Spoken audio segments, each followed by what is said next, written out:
আসসালামু আলাইকুম। আমি মাকসুমা চৌধুরী মিতু বলছি ঢাকা থেকে। আজকে আমি আমার লেখা গল্প রজনী ভরে পড়ছি।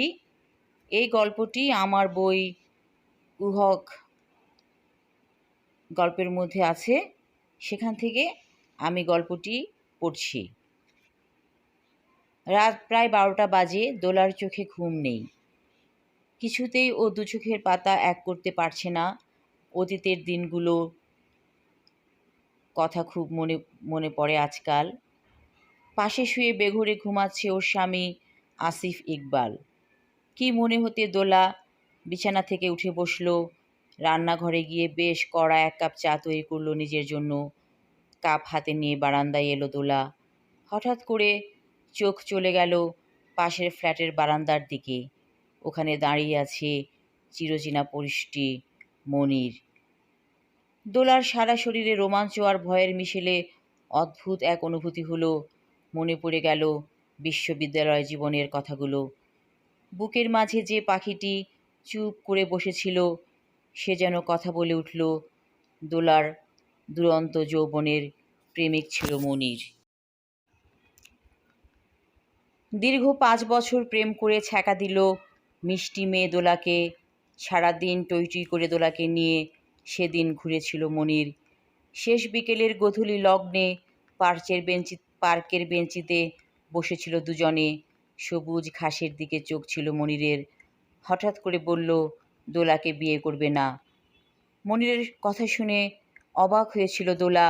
দু চোখে বিস্ময় নিয়ে বলেছিল, কেন বিয়ে করবে না আমায়? দোলা, আমি খারাপ ছেলে, নেশা করি, বেশ্যালয়ে যাই মাঝে মধ্যে। আমাকে বিয়ে করে তুমি সুখী হতে পারবে না কোনো দিন। ছোট একটি নোটবুক বের করে মনির। এই দেখো দোলা, কত মেয়ের ফোন নাম্বার এতে। আমি তোমার সাথে যেমন মিশি, তেমনি ওইসব মেয়েদের সাথেও মিশি। আমি নষ্ট মানুষ, ভুলে যাও আমাকে। নাছোড়বান্দা দোলা বলে, তাতে কি হয়েছে? বিয়ের পর আমাকে নিয়ে থাকবে, ভালো মানুষ হয়ে যাবে। মনির চলে গেল বাইক চালিয়ে, একবারও পিছনে না তাকিয়ে। হতবাক দোলা অঝরে কাঁদল গাছের নিচে বসে। কত মানুষ ওদেরকে দেখেছে ঘুরে বেড়াতে। দোলা আর মনির প্রেম করছে, সারা ক্যাম্পাস জানতো। কী হবে এখন? দোলাদের বাসার সবাই তো জানে ওদের প্রেমের কথা। শক্ত হলো দোলা। যাক, যা হয়েছে ভালোই হয়েছে।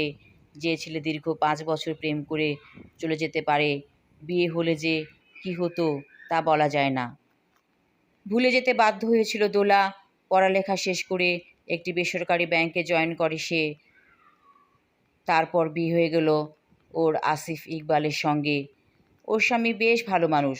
তবুও দোলা দ্বিধার মধ্যে ছিল। আসিফ যদি ওর অতীত জেনে ওকে ভুল বোঝে, কী হবে তখন? আসলে মানুষকে চেনা খুব কঠিন। মনির তো কত কাব্য করে ওকে বলতো, তোমায় ছাড়া বাঁচব না। দোলাকে একদিনও চোখের আড়াল করতে চাইতো না। কত নিখুঁত অভিনয় করেছে মনির। দোলা বুঝতেই পারতো না কিছুই। কতদিন ওরা ভিজেছে বৃষ্টিতে। দোলা কি ভীষণ ভালোবাসতো মনিরকে। সেই মানুষটি এখন ওর সামনে দাঁড়িয়ে আছে। দোলারা কিছুদিন হলো এই বাসায় উঠেছে। মনিরও তাকিয়ে আছে দোলার দিকে। ওর চোখে কৌতূহল। একটি জ্বলন্ত সিগারেট ওর আঙ্গুলের ফাঁকে। ভার্সিটি লাইফেও মনির চেন স্মোকার ছিল। দোলা মনে মনে বলে ওঠে, ভালো আছো মনির? দূর আকাশে অজস্র তারা মিটিমিটি জ্বলছে। ঝিরঝির করে বাতাস বইছে। দোলার মাথা ঝিমঝিম করে উঠল। বারান্দায় বসে থাকলে চলবে না। ধীরে ধীরে ও চলে এলো বেডরুমে। বিছানায় শুয়ে কিছুতেই ঘুম আসছে না। কেন দেখা হলো মনিরের সাথে? ও তো ভুলেই গিয়েছিল অতীতের সব কথা। কেন আবার মনিরকে দেখল দোলা? পাশাপাশি ফ্ল্যাট, দেখা তো হবেই। গল্পে বাকি অংশ থাকবে আগামী পর্বে। আল্লাহ হাফিজ।